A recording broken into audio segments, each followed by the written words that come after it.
Welcome everybody to another episode of At Home with Dr. Science. I'm Dr. Science, Brian Williams, and today I'm joined by my little girl, Kaya. Hi. So today we're going to be doing some more science with some basic materials you can find right around your home. And today we're going to be playing with the science of sound. So some adults think about the science of sound as the science of noise. So just a warning, we're going to be experimenting with a lot of noise today. I won't be offended if you choose to turn the video off right now. All right, so today we're going to be exploring sound. So if you want to create sound, you got to create what? Vibration. Yeah, we got to create vibration. What's vibration, Kaya? It's when something shakes really fast. Yeah, back and forth. Can you vibrate?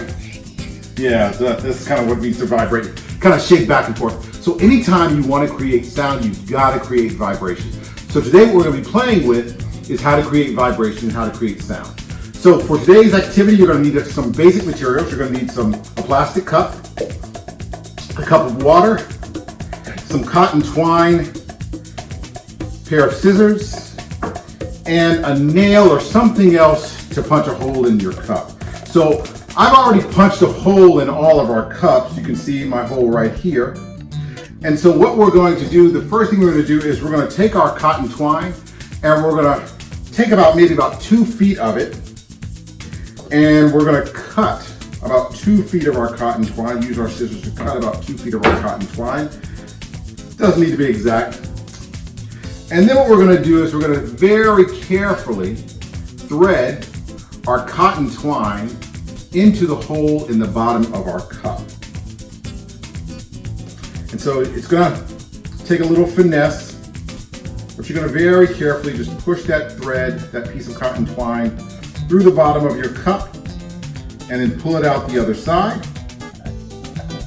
And then once you got it pulled through the other side, I want you to tie a nice knot on the end of your string. And I tie a double knot. And so we're going to take our time, we're going to tie one knot, and then we're going to go ahead and tie another knot in our string. So we got a nice double knot, and that way it won't come back through our hole, and the string will kind of hang down from the bottom there. So the instrument that we're making is the Afro-Brazilian instrument called the Cuica. The Cuica. And so the way that you play your Cuica, and Kaya's got hers, we've already made hers over there. The way you play your Cuica is you hold it up in your hand, and then you're going to take your thumb and your forefinger, and you're just going to draw it down the string. And you're going to get a nice little sound. So here's the thing. Remember, in order to create sound, we've got to create vibration. When we run our finger down the string, we create a little bit of sound because we create a little bit of vibration on the string. If we want to create more sound, we create more vibration. And the way we do that is we get our string wet. We're going to dip our string in the water. So both we're going to do it at the same time, Kaya. Go ahead and dip your string on in there. Push it down on in the water. Push it down in there. Doesn't need to be exact, right? Just get it nice and wet. Good. And now we're going to pull it out, and we're going to try again, Kaya, to see if we can make a sound. So you're going to kind of and then take our thumb and our forefinger, and we're going to run it down the string. Let's see if we get a different sound.